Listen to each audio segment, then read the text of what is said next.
राम राम मित्रों, नमस्कार। व्यवहारिक रूप से भारत में इलाज के दो तरीके माने जाते हैं। एक तरीके का ये कहना है कि सिम्प्टोमिक इलाज, यानी कि जो लक्षण होते हैं उनका इलाज किया जाता है, और भारत के लोग ये कहते हैं कि एलोपैथ जो है वो लक्षणों का इलाज करती है। इसलिए एलोपैथ की दवाओं के रिएक्शन भी होते हैं, एक बीमारी ठीक होती है तो दूसरी बीमारी हो जाती है।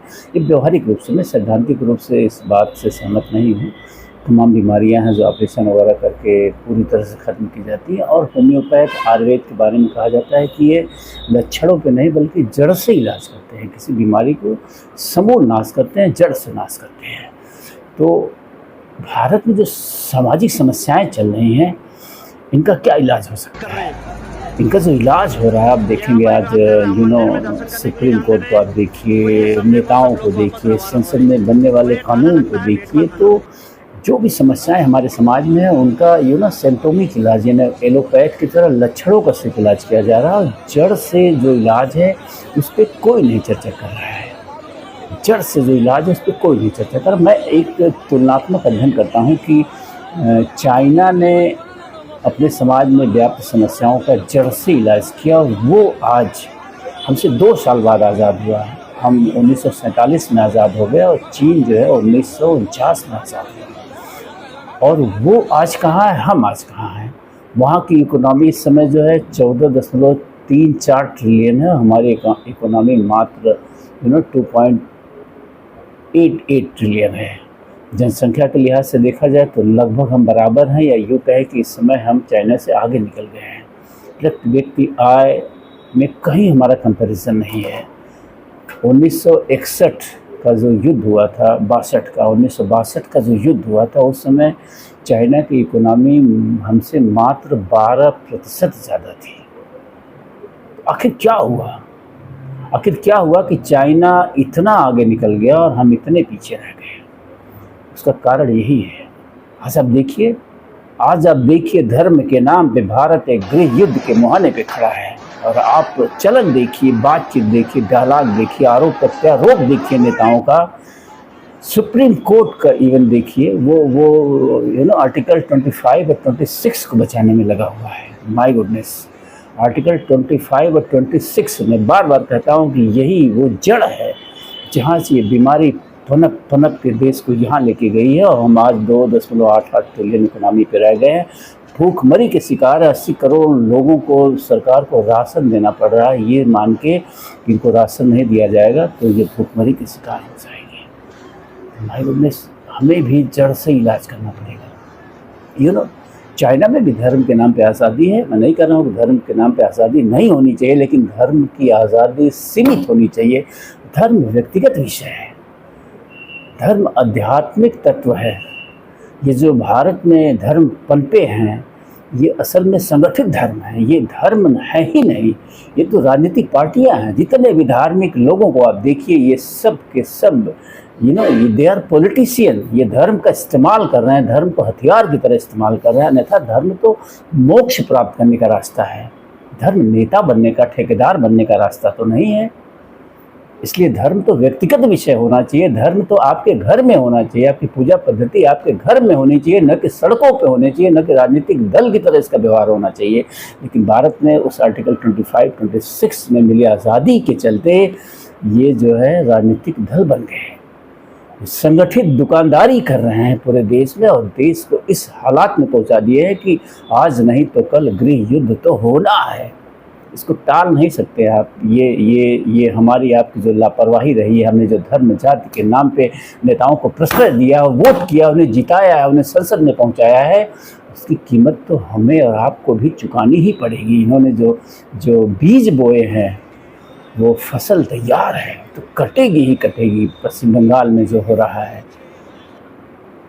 कश्मीर में जो हुआ, धर्म के नाम पे 1947 में जो बंटवारा हुआ, जो आपके हाथ से इंडोनेशिया, अफगानिस्तान, पाकिस्तान, बांग्लादेश चला गया, हर समय की परिस्थितियां कमोबेश यही रहे हैं, और यही वो प्रोटेक्शन रहा है धर्म के नाम पे, जिसके चलते ये हुआ है। तो मैं ये कहूँगा कि भारत को भी अब सिम्प्टोमिक लक्षणात्मक इलाज करने की ज़रूरत नहीं है, बल्कि जड़ से इलाज करने की ज़रूरत है। मैं बार बार इस विषय पे आवाज़ उठाता हूँ कि आर्टिकल 25, 26 में बड़े बदलाव की ज़रूरत है। चाइना में धर्म की आज़ादी है, लेकिन सामाजिक सद्भावना खराब नहीं होनी चाहिए, नागरिकों के स्वास्थ्य में प्रभाव नहीं पड़ना चाहिए और अंत में उनकी शिक्षा व्यवस्था में धर्म का कोई हस्तक्षेप नहीं होना चाहिए। लेकिन हमारे यहाँ ये सारी चीज़ें अलाउड है। आप गाजे बाजे के साथ धार्मिक आयोजन मना सकते हैं, आप सड़कों पे नमाज पढ़ सकते हैं, आप सड़कों पे धार्मिक जुलूस निकाल सकते हैं, आप कुछ भी कर सकते हैं धर्म के नाम पे। आर्टिकल 25, 26 में ये आज़ादी आपको मिली हुई है और माय गुडनेस आज का सुप्रीम कोर्ट उस आज़ादी को बचाने के लिए बेचैन दिख रहा है। सरकार ने थोड़ा सा प्रयास किया था अंकुश लगाने का वक्फ बोर्ड के नाम पे, लेकिन सुप्रीम कोर्ट भी बेचैन हो, ठीक नहीं, माय गुडनेस ये 25, 26 का उल्लंघन है। तो जागना तो पड़ेगा, नहीं एक गृह युद्ध के लिए तैयार रहिए। जैसा गृह युद्ध आज सीरिया में आप देख रहे हैं, जैसा गृह युद्ध कभी अफगानिस्तान में हुआ होगा, जैसा गृह युद्ध बंटवारे से पहले इस देश में हुआ था, तैयार रहिए इसके लिए। नहीं तो बदलिए, जागरूक बनिए, अपनी आवाज़ सरकार तक पहुंचाइए, अपना वोट देने का ट्रेंड बदलिए, वोट देना सीखिए, मेरिट पे वोट देना सीखिए। या फिर मैं ये कहूँगा कि भारत को आज चाइना की कॉपी करने की ज़रूरत है।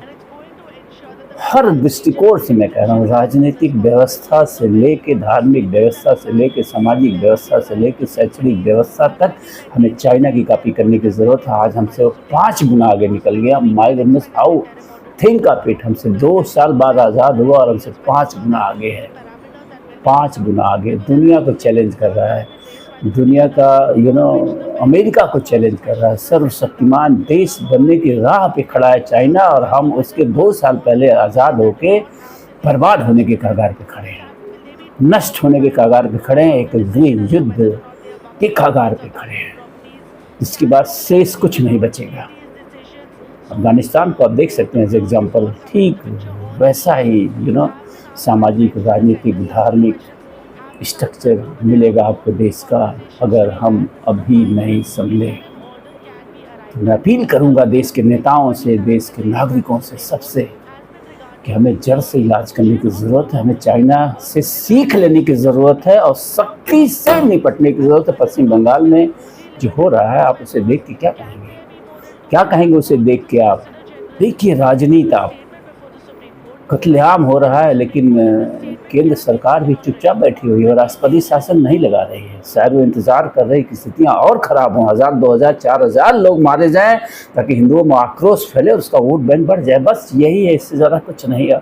और विपक्ष की तो बात ही छोड़िए, बात बात पे चिल्लाने वाले विपक्ष को पश्चिम बंगाल का कत्लेआम दिख ही नहीं रहा। माय गुडनेस, उनके मुँह पे फेविकोल लग गया है। इतने शर्मनाक हैं आपके नेता, मैं सबको कह रहा हूँ, किसी एक को नहीं, ये सब के सब ये देश के लिए राजनीति नहीं कर रहे हैं, बल्कि सत्ता सुख के लिए राजनीति कर रहे हैं। इसको आप मान लीजिए, जान लीजिए, समझ लीजिए, इसी में आपकी भलाई है। इससे ज़्यादा मैं क्या कहूँ, आप खुद समझदार हैं। नहीं समझेंगे, तैयार रहिए गृह युद्ध के लिए, तैयार रहे अफगानिस्तान जैसी सामाजिक, राजनीतिक उस तरह के जीवन जीने के लिए। थैंक यू, नमस्कार।